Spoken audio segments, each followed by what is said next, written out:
Ma annan sulle ühe lihtsa kindla nipi, kuidas mulineed võtta dokist niimoodi, et sa ei pea tervet seda dokki ümber kerima. Kui sul ei ole firma Teamsi mulineega tegu, vaid on mingi Ankor või mingi no-name firma, siis siin muidugi sa ei saa vaadata seda, et kus on triipkood, vaid otsi üles, kus on need mulinee otsad.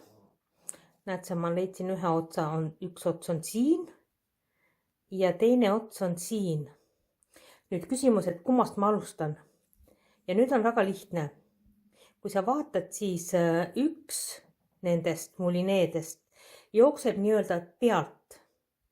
Ja teine on sisemine mulineelõng. Ja sina pead alustama seda harutamist sisemisest mulineelõngast. Hoiad keskelt kokku. 1, 2, 3.